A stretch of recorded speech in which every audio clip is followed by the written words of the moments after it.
భారత యువ wicket keeper batter ఐపీఎల్లో ఢిల్లీ క్యాపిటల్స్ స్టార్గా ఎదిగిన అభిషేక్ పోరెల్ చుట్టూ చట్టపరమైన వివాదం ముసురుకుంది.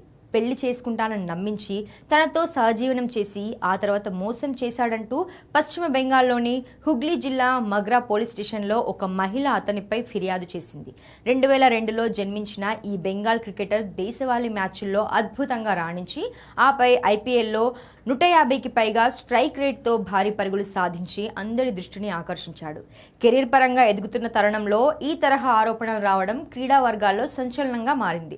జర్నలిస్ట్ సుభాయాన్ చక్రవర్తి కథనం ప్రకారం పోలీసులు ప్రస్తుతం ఇరు పక్షాల వాదనలను, వారి మధ్య జరిగిన సంభాషణలను పరిశీలిస్తూ ప్రాథమిక విచారణ జరుపుతున్నారు.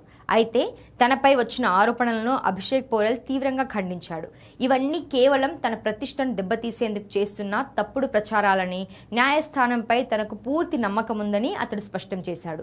సాధారణంగా ఇలాంటి వ్యక్తిగత వివాదాలు క్రీడాకారుల వృత్తిపరమైన కెరీర్ను ఇబ్బందుల్లో నెట్టేస్తాయి. ముఖ్యంగా ఐపీఎల్ 2027 మెగా వేలానికి ముందే ఈ ఉదాంతం వెలుగులోకి రావడంతో భవిష్యత్తులో అతని మార్కెట్ విలువపై ప్రభావం పడే అవకాశం ఉందనే చర్చ నడుస్తోంది.